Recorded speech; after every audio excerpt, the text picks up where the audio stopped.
जयति तेऽधिकं जन्मना व्रज श्रयत इंदिरा शश्वदत्र हि दयितदृश्यता दिक्षुतावकाश त्वयि घृतासवस्त्वं विचिन्वते। आज भागवत गूढ़ार्थ दीपिका है धनपति सूर्य जी की। इन्होंने जो भाव लिखे हैं उसका आरंभ हो रहा है। ये कहते हैं प्रारंभ में ही 31 शुभाध्याय गोपिका गीत संग के प्रार्थयन्त्यो जगुः कृष्णम प्रेमणा गोप्य इतीर्यते। 31वें अध्याय में गोपी गीत जो नाम है, इसमें प्रेम से गोपियों ने श्री कृष्ण से जो प्रार्थना किया, ये इसका मुख्य विषय है। और गाया क्यों,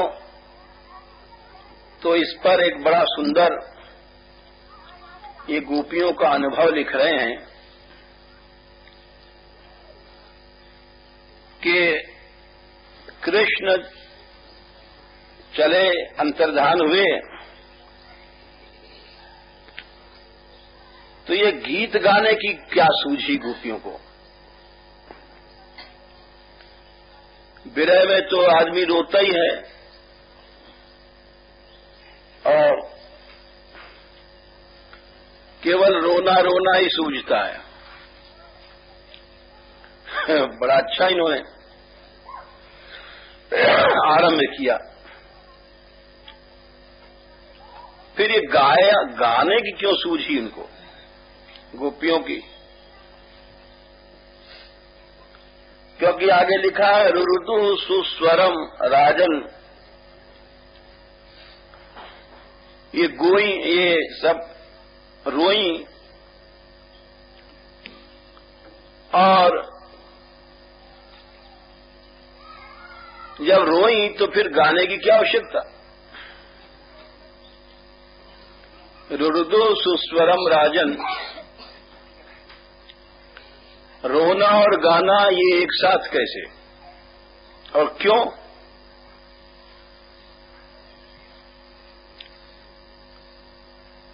खाली रोते हैं विरही लोग, उनके आंसू से प्रभु चले जाते हैं। रोना कोई कम बात तो नहीं है। अश्रुओं ये आंसू नहीं मोती होते हैं। सरकार इन आंसुओं को देख के पिघलते हैं। ये जो आंसू होते हैं प्रेमी जनों के,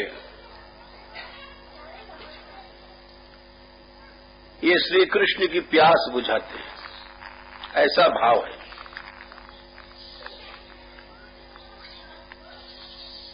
श्री कृष्ण क्या प्यासे हैं। हाँ, प्रेम की प्यास ही प्रेम का स्वरूप है। अनंत तृप्ति होते हुए भी ये विलक्षणता है प्रेम में कि अनंत तृषा भी बढ़ती रहती है, प्यास भी बढ़ती है, तृप्ति भी होती है, प्यास भी बढ़ती है। जैसे उदाहरण दिया है किसी महात्मा ने कि जब सन्निपात का रोग होता है तो जितना पानी पियाओ उतनी ही प्यास बढ़ती है। ऐसा तो इस प्रकृति में भी होता है। विरुद्ध धर्माश्रय है प्रेम में, तो आंसू ही पर्याप्त थे, गाने की क्या आवश्यकता। तो इसका उत्तर दे रहे हैं गोपियों की ओर से कि भाई देखो, गोपियों ने कहा कि देखो, अहो तस्य कल गीतेन आकृष्टा वयम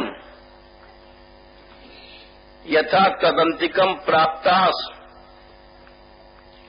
तथा सोपि अस्मद् गीतेन आकृष्टः स्म अस्मदंतिकम प्राप्स्यति। गोपियां बोली, देखो हम लोग कृष्ण के पास कैसे पहुंची थी। तो उन्होंने कहा उनके गीत से आकृष्ट होकर के। बंशी में जो उन्होंने गीत गाया, तो गोपियों ने कहा देखो, जब हम लोग गीत से आकर्षित होकर पहुंची तो हम लोगों के भी गीत से वे आएंगे। गीत भावनाओं की, सूक्ष्म और मधुर भावनाओं की अभिव्यक्ति का सर्वोच्च साधन है, ये सारा संसार मानता है। जो लोग साहित्य पढ़े हैं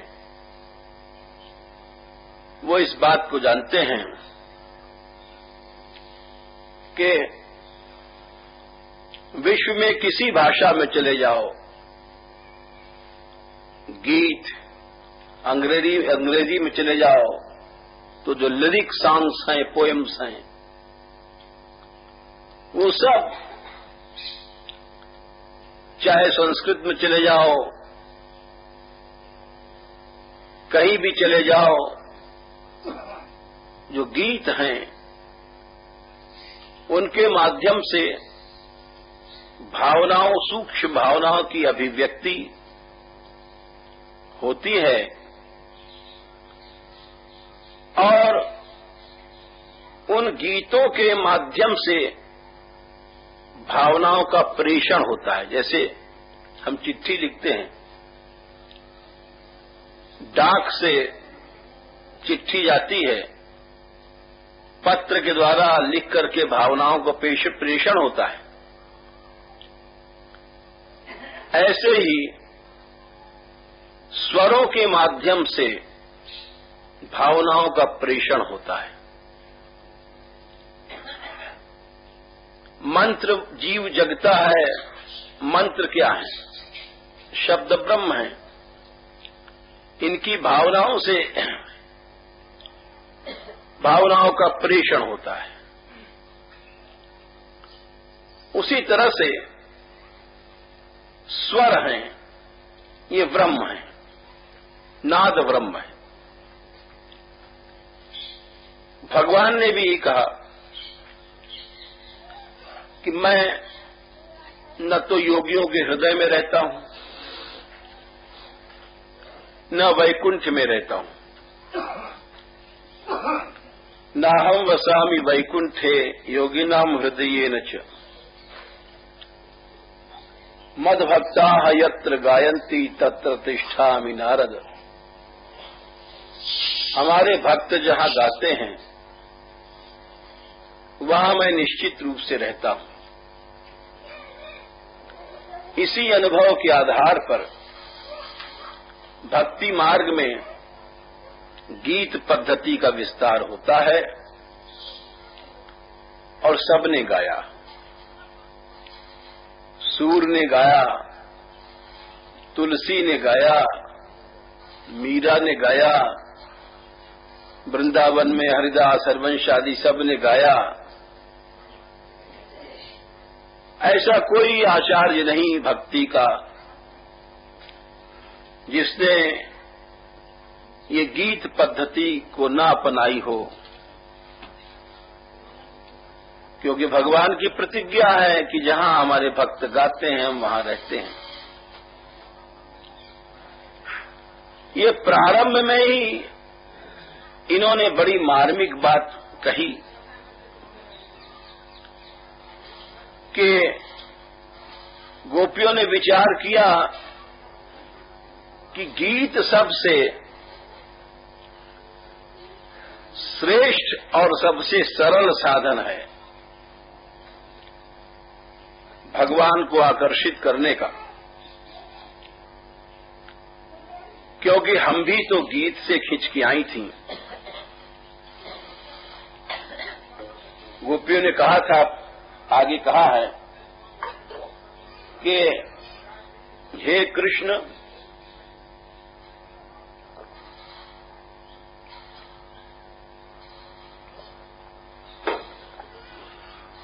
गति विदस्तवोद गीत मोहिता।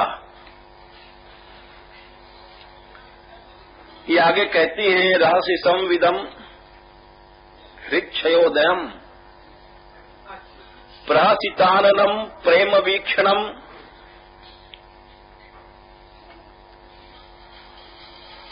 नहीं पतिसुतान्वय भ्रातृबांधवान अति विलंघ्यतेन्त्यच्युता गता गतिविदस्तवोद गीत मोहिता कितव योषिता कस्त्यजेन्निशि। अरे तुम हमारी गति को जानने वाले हो, हम तुम्हारे गीतों से मोहित होकर के आई। गतिविदस्तवोद गीत मोहिता, और तुम हमें छोड़ते हो, तुम धूर्त हो, तुम्हारे गान से विमोहित हम लोग आई हैं, या तुमने गान के द्वारा हमें बुलाया है। तो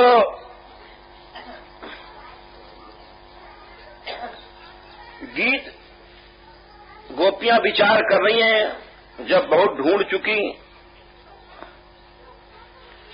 और ढूंढते ढूंढते थक गईं,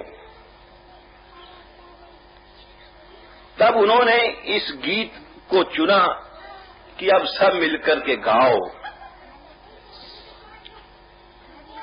और ये उनका जो विचार था वो सफल हुआ। ऐसा गाया कि कृष्ण को आना पड़ा, सामने आ गए। गान में वो शक्ति है, इसीलिए गोपियां कहती हैं, अहो आपस में जब ढूंढते ढूंढते थक गईं,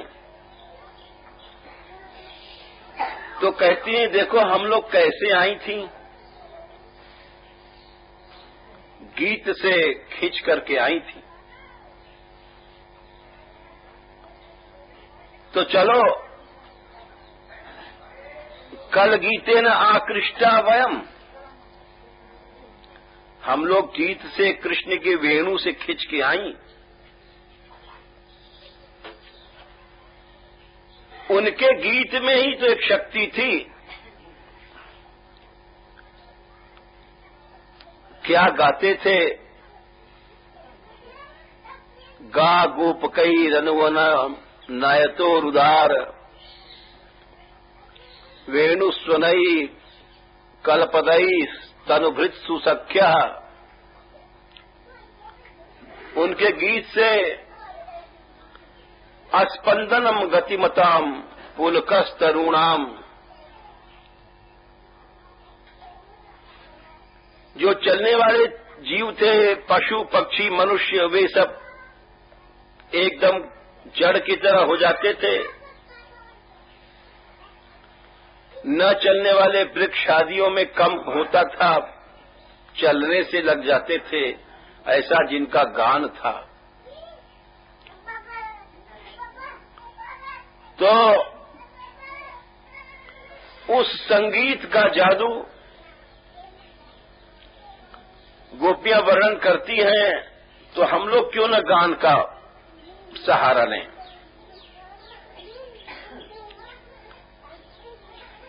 आगे उनके संगीत का तो यहां तक प्रभाव था,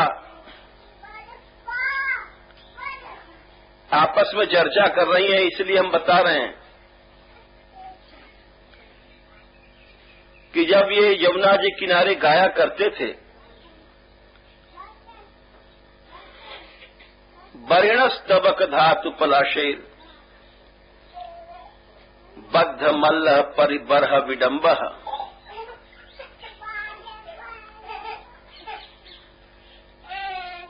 मयूर पंख है और मस्तक पर फूलों का गुच्छा है, अनेक प्रकार की ब्रज की रज से श्रृंगार है, चित्र बने हुए हैं नीले विग्रह पर, प्रवाल बहुत से पल्लव हैं, पल्लवों से श्रृंगार किया गया है, बद्ध मल्ल और काछनी बांध रखी है पहलवानों की तरह जमुना जी किनारे। करेची सबल आली स गोपैर गा समावयति, उनके शब्द को, उनकी बोलन को, उनके गान को सुन करके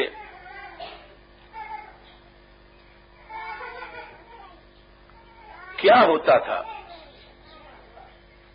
तरी भग्न गतयः सरितो वै। अरे भाई हम लोग तो मोहित हुई, ठीक है, जब वो गाते थे तो नदियों का जो पानी बहता था उसकी गति टूट जाती थी, धारा का जो प्रवाह आता था वो धारा का प्रवाह छिन्न भिन्न हो जाता था, जैसे किसी के कलेजे को कोई चीर दे। यमुना के जल में जो प्रवाह आता था वो प्रवाह छिन्न भिन्न हो जाता था, ऐसा लगता था कि स्वर्ग के बाणों ने यमुना का हृदय चीर दिया। तर्हि भग्न गतयः सरितो वै। और यमुना की लहरें एक ही जगह ऊपर उठती थीं ऐसे जोर से, इस भाव से कि इस गाने वाले के चरण रज की हमें प्राप्ति हो जाए। तद पदाम्बुज रजो निर्नीतम स्प्रिय अतीर वयामिवा बहुपुण्या। जैसे हम अपनी भुजाओं को उठा करके इनके श्री चरणों की रज चाहती हैं, उसी तरह से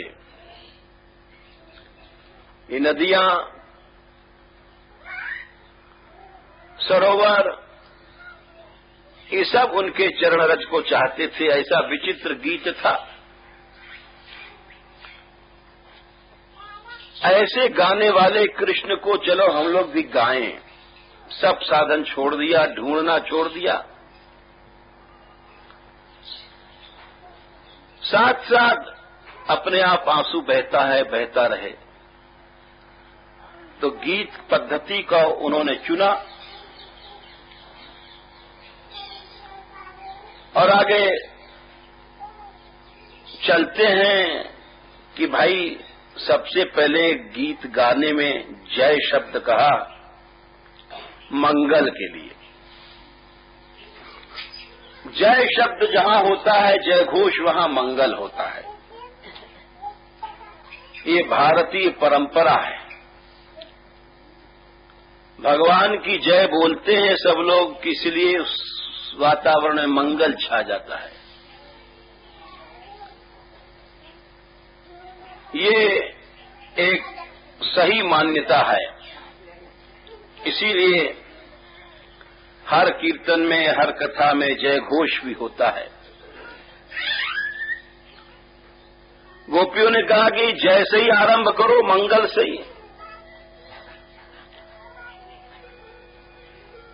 जयकार के बाद इन्होंने भी कहा कि ब्रजभूमि की जय,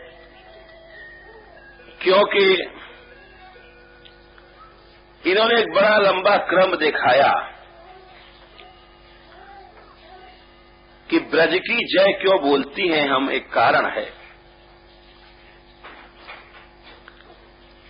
जो भगवान अप्राप्य था, जिसको कोई पा नहीं सकता था, कठिन था, जिसका दर्शन, जिसका अनुभव उसको ब्रज ने इतना सरल बना दिया, इतना सस्ता बना दिया कि वो मायरी मेरे श्याम लग्यो संग डोले। किसी समय की बात थी, लोग तपस्या करते थे, भगवान का पीछा करते थे, माने पीछा मतलब दर्शन के लिए चाहते थे। पीछा करना माने किसी तरह से प्रभु मिल जाएं। जैसे सूरदास जी कहते हैं, प्रभु मैं पीछो लियो तिहारो, हमने तो आपका पीछा पकड़ लिया है, छोड़ेंगे नहीं। एक तो वो स्थिति थी, साधक भगवान का पीछा करता है, एक लगन की बात है। लगन लगे तो ऐसी लगे जैसे किसी चोर को कोई भागता है तो चोर को पकड़ने के लिए उसका पीछा किया जाता है। सूरदास जी कहते हैं, इसी तरह से हमने आपका पीछा कर लिया है। और बाह छुड़ाए जात हो निबल जान के मोहे, हमने बहुत जोर से पीछा किया, लेकिन यहां उल्टा हुआ। ब्रज में गोपी कहती हैं, ये कैसी आफत लग गई कि जहां जाओ वहीं कृष्ण पीछे पीछे घूमते हैं। ये ब्रजभूमि की लीला है, जो कितना कठिन था। मायरी मेरे श्याम लगोरी संग डोले, जित जाऊं तित ठाड़ो दिखे, बिना बुलाए बोले। मायरी मेरे श्याम लगोई संग डोले। मैं नहीं चाहती मैं इससे बोलूं, आगे जाती हूं तो आगे पहुंच जाता है, पीछे जाती हूं पीछे, अगल बगल कितना सस्ता बन गया प्रभु। कहा करूं ये नैना लोभी, बस कीने बिन मोले। परमानंद दास को ठाकुर हंस हंस घूंघट खोले। मायरी मेरे श्याम लगोई संग डोले। ये कहते हैं कि ब्रज की जय इसलिए कही गोपियों ने कि तब अजस्य जन्मादि कारण विधुरस्य जन्मना स्वेच्छेतया विलसितेन दिव्येन जन्मना प्रादुर्भावेन ब्रजस्य स्थानत्वात् जयति समस्त भूमि। आचार्य बोले कि आप तो अजन्मा थे, ब्रह्म का स्वरूप बताया गया वेदों में, अज है, अविनाशी है। आज माने जो कभी पैदा नहीं होता है, क्योंकि जो पैदा होगा, जन्म और मरण ये शरीर के विकार हैं, प्रकृति के विकार हैं। शरीर के 6 होते हैं धर्म। जन्म होगा तो मरण होगा, घटना होगा, बढ़ना होगा, परिवर्तन होगा। ये सब वृद्धि अपचय आदि सब शरीर के लक्षण हैं, ब्रह्म के नहीं हैं। परंतु प्रेम शक्ति ने बात विचित्र किया। जो भगवान अजन्मा था उसको जन्म कराया, जो अप्रकट था उसको प्रकट कराया, जो स्वतंत्र था उसको बांध दिया, जो स्वराट था उसको परतंत्र कर दिया, स्वामी था उसको दास बना दिया। ये सब खेल प्रेम के हैं। आचार्य बोले तब अजस्य जन्मादि कारण। अजन्मा ने जन्म लिया, ऐसी बात जहां पर जिस भूमि पर होगी वो क्यों न सबसे बढ़ी जाएगी। जहां पर अजन्मा आकर के पैदा होता है, जो सारे संसार का पोषक है, वो उसका पेट जिस भूमि में जाके भरता है, चुरा के खाता है माखन, यशोदा के दूध से पलता है, उस भूमि की क्यों न प्रशंसा की जाएगी। जिसकी जरा सी माया शक्ति ने अनंत ब्रह्मांडों को बांध रखा है, उस सर्वतंत्र स्वतंत्र को जहां पर रस्सी से बांधा जाता है, उस भूमि की जय क्यों न बोली जाए। तो इसीलिए कहते हैं इस भूमि की जय है। तब अजस्य जन्मादि कारण विधुरस्य जन्मना। जन्म आदि आदि माने ये सब जो हमने बताए, दासता कभी नहीं थी ब्रह्म में, कभी बंधन नहीं था ब्रह्म में, कभी ब्रह्म में भूख प्यास नहीं लगती थी, ब्रह्म में सदा अनंत आत्मा राम आत्मतृप्त था। उस आत्मा राम को गोपियों की छाछ पर मचला मचला करके, तड़फा तड़फा करके बोले जिस भूमि, उस भूमि की जय क्यों न बोली जाए। जन्मादि कारण विदुरस्य जन्मना स्वेच्छया विलसितेन। स्वेच्छा से ये प्रेम का विलास है, ये प्रकृति का विलास नहीं है। जो भूख लगती है ये इसलिए नहीं लगती है कि जैसे हमको तुमको मलमूत्र का शरीर है, हमको तुमको भूख क्यों लगती है। ये क्योंकि हम लोग जाते हैं, शरीर से शक्ति नष्ट होती है, खर्च होती है, खाते हैं, शौच जाते हैं, पेट सफा हो गया। जब पेट सफा हो गया तो तुरंत भूख लगेगी।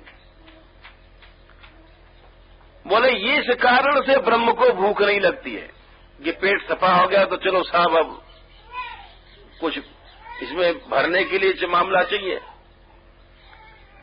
बोले स्वेच्छया विलसितेन, ये तो एक प्रेम का विलास है, ये वैसी भूख नहीं जैसे हम लोगों को लगती है।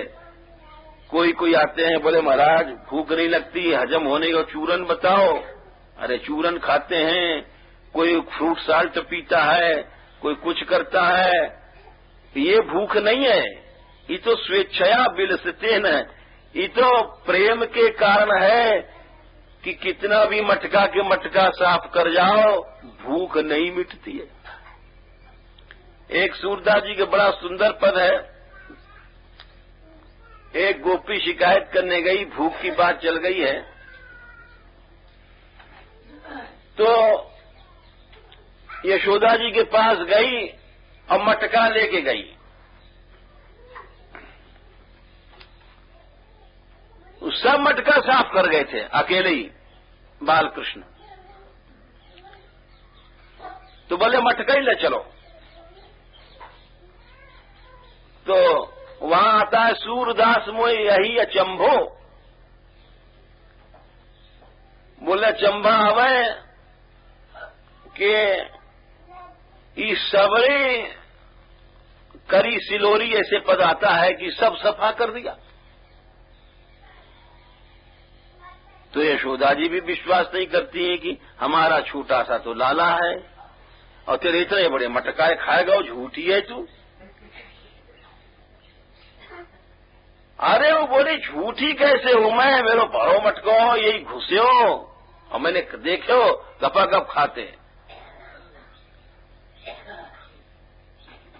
तो ये सब क्यों है, उसका उत्तर दे रहे हैं। ये वो भूख नहीं है जो हम लोग चूरन चटनी खा के पैदा करते हैं, हाजमा शक्ति वाली। ये तो स्वेच्छया बिल से तेना, अपनी इच्छा से ऐसी जो भूमि है, जन्मना प्रादुर्भावेना, ये सबसे विजय प्राप्त कर गई। बोले किससे? भुवः स्वर्लोक प्रदेशेभ्यः, सब लोगों का नाम गिना रहे हैं। थोड़े में समझ लो, ये जितने भी भू भुआ स्व वगैरह हैं इनसे भी आगे गई। ब्रह्मलोकांतेभ्य उत्कर्षेण वर्तते, सबसे ऊपर ब्रह्मलोक है, उस ब्रह्मलोक से भी ये ब्रजभूमि आगे गई। फिर आगे बढ़े तत्राप्यधिकम, उससे आगे चले, बोले वैकुंठ है, बोले वैकुंठादपि जयति, उससे भी आगे भूमि गई। यद्यप वहां भी भगवान नित्य रहते हैं, लेकिन जन्माद, जन्म से लेकर के एवं विधा लीला नाचरती, इस प्रकार की लीला वहां नहीं होती है। ऊपर के धामों में वैकुंठ आदि में जैसी मधुरता की लीला यहां होती है। कि सूरदास मोही ये चंबो, सबरी मटकी करी सिलोरी, ऐसे आगे एक साथ इतनी मटकी खा गए। अरे भाई, ये ऐसी लीला एक और सुना दें। भगवान बड़ी बड़ी लीला करते हैं जो कि केवल भक्त समझ सकता है, दूसरा नहीं समझ सकता। जैसे एक छोटा सा उदाहरण देते हैं भक्तमाल का। एक कथा आती है साक्षी गोपाल जी की। एक ब्राह्मण थे, बुढ़े, बहुत बुढ़े हो गए, 60-70 साल के और ज्यादा रहे होंगे। वो तीर्थ यात्रा के लिए चले। उनके साथ एक जवान लड़का, उन्होंने अपनी इच्छा से ले लिया, भाई हम बुढ़े हैं, पहले यात्रा करना बहुत कठिन था, सब जगह पानी नहीं मिलता था, तो उसने बड़ी सेवा किया और सब तीर्थ करके ब्रज में आए, वृंदावन में। तो जो बुढ़ऊ थे बेचारे, बड़े पैसा वाले थे, अच्छे ऊंचे वर्ण के थे, ब्राह्मण आदि। उन्होंने कहा कि बेटा, तेरे ही कारण हमने ये यात्रा करी है और हम तुझको क्या दें? तू गरीब है, तेरा आज तक ब्याह नहीं हुआ, पैसा नहीं तेरे पास, न होने की संभावना है। हम तुझको धन भी देंगे और अपनी कन्या इकलौती बेटी है वो भी देंगे, तुझको अपने समान करेंगे। तैने कई साल तक तीर्थ कराया। वो लड़का सीधा साधा था, बड़ा खुश हुआ ब्याह के नाम पर, क्योंकि ब्याह है ऐसी चीज, चाहे भले पीछे जूत पड़े, लेकिन एक वक्त तो जब जिसमें दूल्हा राजा घोड़ी में बैठते हैं उस समय सोचते हैं कि इंद्रासन, इंद्र भी क्या है हमारे सामने। तो फिर उसके बाद में अब वो पहुंचे जब अपने वहां देश, तो बूढ़े थे जो, उन्होंने अपने परिवार वालों से कहा कि भाई देखो, इस बच्चे ने बड़ी सेवा किया है, हमारी लड़की है, अकेली बड़ी लाडली है, इसको दो और धन भी दो। सुनते परिवार वाले बहुत बिगड़े, बोले बुड्ढे की अकल मारी गई। बताओ, अरे दर दर का भिखारी और हम इतनी ऊंची हैसियत का, सब बहुत बिगड़े। बूढ़े बाबा पे उनका घर में रहना ही मुश्किल हो गया। अब बुढ़ापे में वैसे इज्जत कम हो जाती है। रोटी पानी खाए लो लेकिन बाकी कुछ नहीं। और कहीं कहीं तो रोटी पानी में भी दखल है। तो कोई नहीं पूछता बूढ़ों को। कुत्ते के बराबर की भी कहीं कहीं इज्जत नहीं होती। कुत्ते की फिर भी टूक मिल जाता है। तो ऐसा होता है। दूल्हा राजा जलेबी लाएंगे अपने घरवाली के लिए, माँ बाप बैठे रहो, अपना रोटी भी नहीं है। तो बूढ़े राम चुप हो गए। उनका अब क्या करें भाई, हमने वचन दे दिया है, अब भाई हमारा प्राण निकल जाए, हम झूठ तो बोलेंगे नहीं। तो बोले झूठ बोलना पड़ेगा, डोकरा हमारी नाक कट जाएगी, न तेरी टेटियां भेज देंगे। अब बूढ़ो घबरा गए। अरे भाई बुढ़ापे में क्या लगता है, जरा से गर्दन दाबो खत्म। बोले चलो, अब पंचायत जुड़ी। उस लड़के ने पंचायत जोड़ा तो बूढ़े बाबा ने झूठ बोल दिया। भाई हमने तुझको कहा था। बोले अरे तुमने वृंदावन में कहा था, गोपाल जी के मंदिर में। भाई कोई गवाह आला? गवाह क्या, हम तुम्हारे पांव दाब रहे रात में, तुम रोज थक जाते थे, हम तुम्हारे घंटों पांव दाबते थे। उस दिन तुमने गोपाल जी के मंदिर में कहा था। बोले भाई बिना गवाह के सब पंच जितने थे उस पैसा वाले की ओर बोलते हैं। सबने उस लड़के को डांट लगाई। सर चलो आओ, ब्याह करवे, पैसा नहीं, ढीला नहीं, कौड़ी नहीं, वैसे ही बात बनावे, पिटाई होगी तेरी। गवाह ला तो फिर बिना गवाह के नहीं। पंचायत सब फेल हो गई। बोले भगाओ छोरे को। अब वो बेचारा बड़ा दुखी हुआ, बड़ी बेइज्जती भई, पिटने की हालत आ गई। वो फिर से आया। ऐसी ऐसी भगवान लीला करते हम ये बता रहे हैं। इस ब्रजभूमि के ऐसे ठाकुर हैं। आया गोपाल जी के मंदिर में और लगा रोने जोर जोर से। अब वो पुजारी थे वहां, वो काहे को रोए? अरे बोले हमारी भाई इनके सामने कहा था उसने लड़की देने को और हमारी बेइज्जती भाई, अब गोपाल जी गवाही करें। तो पुजारी ने कहा भाई चलो आयो से चले, कहाँ से चले आवे सो सर। लेकिन वो हटा नहीं। वो भूख प्यास सब पानी पत्ता रोटी पानी छोड़ के पड़ गया कि मैं अब मरूंगो, या हमारी गवाही दो। उसको विश्वास था कि प्रभु हैं। अब पुजारी जी तो अपना घंटी हिलाते हैं, अपने चले गए, उनको कोई मतलब नहीं कि भगवान है कि नहीं है, उसको विश्वास था। कई दिन हो गए, उसके भूख प्यास मरनासन हालत हो गई, लेकिन उसको यही था कि गोपाल जी तुमको गवाही देना पड़ेगा।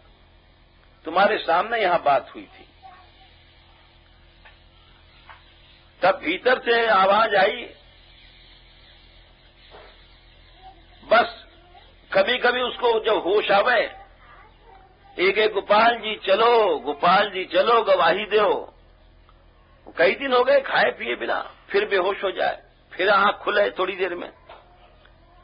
ठाकुर जी ने सोचा ही तो मरेगा ये, अब खबर नहीं है। तो भीतर से आवाज आई कि अरे मूर्ख, कहीं मूर्ति भी चलती होंगी, हम कैसे चले? कहीं मूर्ति भी चलती होगी। एक मीठी सी डांट लगाई और वाणी को सुन करके उसने कहा महाराज, अरे जब मूर्ति बोलती है तो मूर्ति चलेगी क्यों नहीं?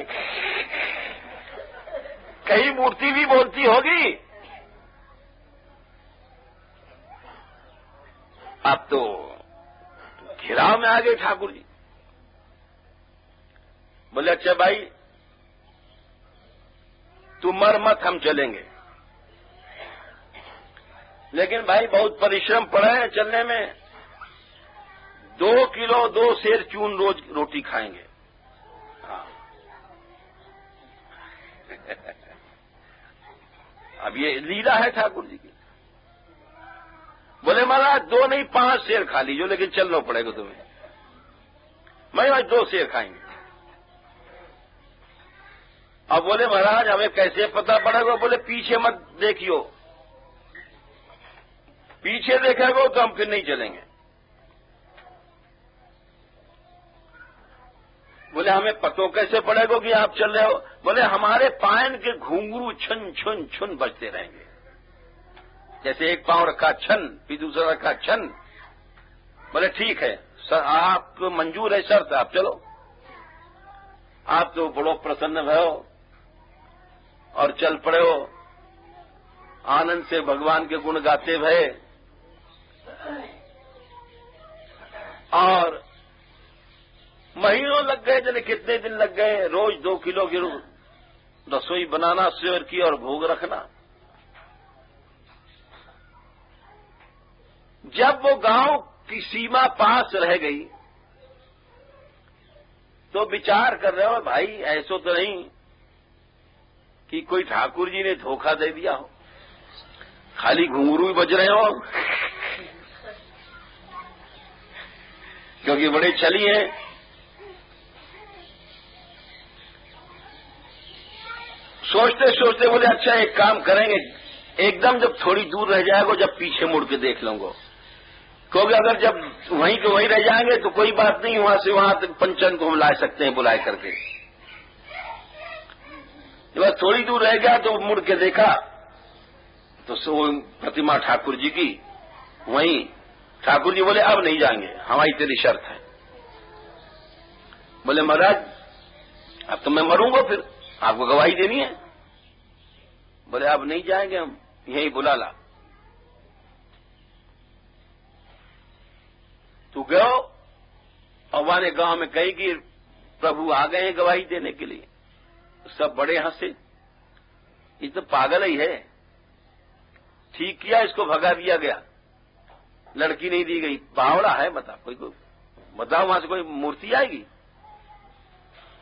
तो अब उसने कहा कि नहीं, प्रभु आए हैं, पंचायत ले चलो, हमारी सबकी पंचायत वही होगी। तो लोगों ने एक आध आदमी ने भेजे, भाई बड़ा जोर से दे रहा है। तो गए तो देखा गांव के बाहर मूर्ति खड़ी थी। अरे सबने आगे भाई बात तो सही है, मूर्ति तो वहां एकदम आकाश में खड़ी है। बड़े आश्चर्य सब भाई, बोले भाई बड़ा चमत्कार है। तो चलो भाई, जितने पंच थे बेईमान सब, पहले ढींगरा की तरफ पैसा वाले की तरफ फैसला कर गए थे पंच। सब गए पंच, और वहां पंचायत जुड़ी, चारों तरफ बैठ गई और सब ठाकुर जी से।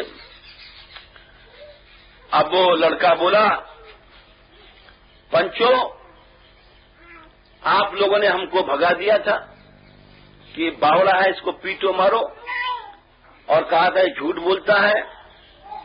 हमारी बात सही है, इस ब्राह्मण की हमने पांव दबाए, कई साल तक सेवा किया, इसने वचन दिया था और आपने गवाही मांगा था। अब गवाही हमारे सरकार आ गए हैं, आप लोग गवाही से ले लो और फैसला करो। अब जो पंच थे बोले अच्छा ठीक है, उनको विश्वास थोड़ी था कि मूर्ति बोलेगी। बोले ठीक है, अगर ये मूर्ति गवाही देती है तो तुम्हारी मुकदमे की जीत और तुम्हारा ब्याह होगा, सब संपत्ति के मालिक होगे। ठीक है, अगर गवाही देती है तो उसने फिर कहा जय महाराज गोपाल जी, अब आप हमारी लाज रखो और गवाही दो, आपका अब समय आ गया।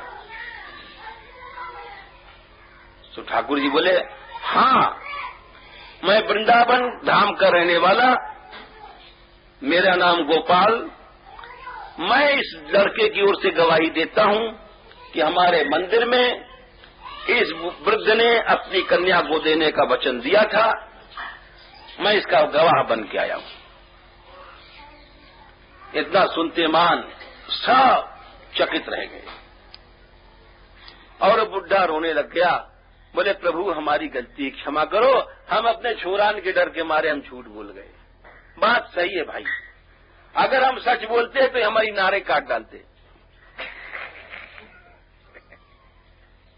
ये हमारे जो लड़का है सबरे, ये इज्जत में थोथी इज्जत में मर रहे थे, तो इनके डर से महाराज हमें क्या करें, आई घर में रहनो है। जाट कहे सुन जाटनी तो यही गांव में रहनो, और ऊंट बिलैया रह गई हाजी हाजी कहनो, बुढ़ापे में तो ऐसे ही कटता है समय। तो उनका साक्षी गोपाल नाम पड़ा। हाँ, जगन्नाथ जी के रास्ते में, जगन्नाथ जी के रास्ते में नहीं पीछे आए हैं, अभी और उनकी लीला है। हाँ, यही तो हम ब्रज के ठाकुर की लीला सुना रहे हैं। यहाँ आचार्य लिख रहे हैं ऐसी सी लीलाएं होती हैं जिस अब जब वो भोग का टाइम आया, इधर गोपाल जी बैठे हैं, इधर जगन्नाथ जी बैठे हैं, तो ये ब्रज के ठाकुर है जो कैसी लीला करते हैं। जब भी तो लिख रहे हैं कि ब्रज में ऐसी लीला होती है जिसको कोई समझ नहीं सकता। तो जब भोग को थाल आयो, तो जगन्नाथ जी से पहले जो गोपाल जी ने जितना माल छका था वो सब पकड़ दिया। जगन्नाथ जी देखते ही रह गए। और फिर जगन्नाथ जी के वैसे हाथ नहीं है।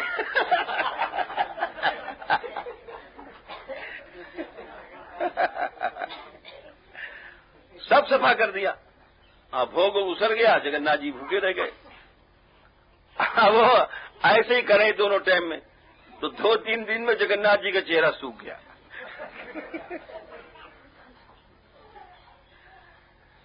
उन्होंने राजा को स्वप्न दिया कि अरे हम तो भूखे मरे जाएं, ये कौन डाकू को फांसी बैठा दी।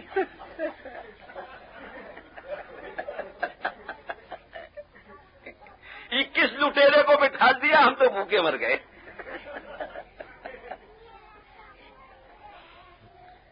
राजा ने सुना जब सपना, अरे जाओ भोग बढ़ा दो, दुगना भोग कर दिया। और जब दुगना कर दिया तो ये तो बता दिया कि वैसी भूख तो है नहीं जो अभी हमने पहले बताया, प्राकृतिक भूख तो है नहीं, ये तो स्वेच्छा विलसित है ना, इनका विलास है। अब जितना भोग बढ़ गया तो उतने ही ज्यादा हाथ मार दिए,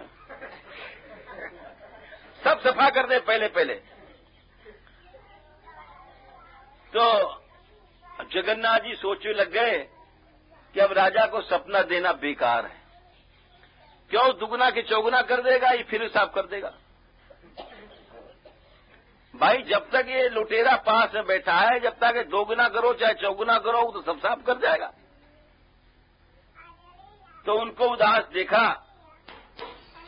तो रात के समय गोपाल जी ने सोचा कि हमारे रहने से इनको कष्ट होता है। रात को गोपाल जी चल पड़े। तो जगन्नाथ जी ने राजा को स्वप्न दिया कि गोपाल जी जा रहे हैं, जल्दी से दौड़ो। तो दौड़ करके आए, रोका, महाराज आप क्यों जा रहे हो? तो अब आ जाइए भाई, इनको मुंह सूखा है, हमारे कारण क्या करें। उनसे पूछा, बोले हम क्या करें भाई, हमारे सब चाहे दुगना लगाओ चाहे चौगुना लगाओ, सब खा जाइए, हमें कुछ मिला ही नहीं। राजा ने विचार किया, महाराज आपको न्यारे मंदिर हम पधरा दें। तो ठाकुर जी बोले ये दाल भात नहीं खाऊंगा मैं। चावल, जगन्नाथ जी में चावल, खाली चावल फल, हम तो हमारे तो ब्रज के ठाकुर है, लड्डू कचौड़ी मठरी और पेड़ा चक माल चाहिए। राजा ने कहा महाराज बिल्कुल यही सब भोग लगेगा। तो उनको न्यारो मंदिर में हो। तो ये जो लिख रहे हैं आचार्य कि ये जो लीला है, लीला की दृष्टि से भूर्भुवा स्वर्लोक प्रदेशेभ्य, बोले ये सब 14 लोग तो गए, वैकुंठाद अपी गए थे, वैकुंठ से भी आगे गई बात। क्यों कि तत्रापि भगवान वर्तते, वहां पर है भगवान जरूर। तथापि एवं विधम जन्मादाय एवं विधा लीला नाचरती, इस प्रकार की लीला नहीं करते हैं जैसे ये सरकार कर रहे हैं, यहाँ की लूट और वहाँ की ये कर वो काऊ की चोटी पकड़े, काऊ को चीरे उठावे, काऊ कुछ करें। तो गोपियां कह रही इसीलिए जयति तेधिकं जन्मना त्वयिदित्रासवास्त्वां विचिन्वते नमो भद्भ्योऽस्तु नमः शिशुभ्यो नमो युवभ्यो नमः वटुभ्यः ये ब्राह्मणा गामवधूतलिङ्गाय शरन्ति तेभ्यः शिवमस्तु राज्ञाम्।